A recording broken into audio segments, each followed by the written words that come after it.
My name is Alex Gordon, and Dr. Franklin was my neurosurgeon. I had a pituitary brain tumor. Went to one endocrinologist that couldn't get down to the actual bottom of it, and then we operated shortly after a month after finding out for sure I needed to by 2 different endocrinologists. But he was my first neurosurgeon I went to, so he talked to me. I went to probably I want to say 4 or 5 meetings. I feel like it was more than that, but we talked for hours, and I would ask questions, like the same question over again, just in a different way because I just didn't get it, and he would just keep explaining.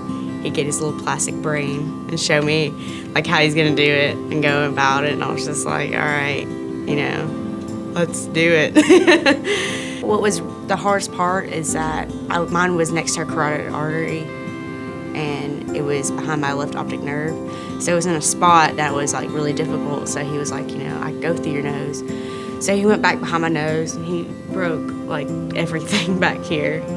And fortunately, it took 7 hours and took an hour and a half just to get back there. That's what I heard.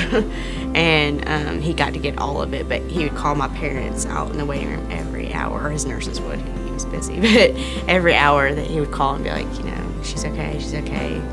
I woke up and I didn't feel any pain or nothing like that. My nose felt like it was just huge. And I didn't feel anything was broken like I thought I would. Because you think that, you broke the back of your nose and everything back here, but you don't feel anything at all. I think it was the best technique is to go that way instead of having to cut up in your head and get all the way in there and stuff like that. So there was whenever I met with everybody, they're like, you had surgery? I'm like, yep. After my surgery, exactly after I met a girl, or it's my aunt's best friend, she found out she has the same thing as me, exact same thing. And I told her, I was like, just be prepared to face, it's weird, it's it's brain surgery, you have to, it's a big decision because you don't know what's going to happen afterwards. It could turn out worse. For me, there's you could have something wrong with your spinal cord. You can have the leakage, all that stuff. And I told her, I was like, I think you should go to a doctor, like mine.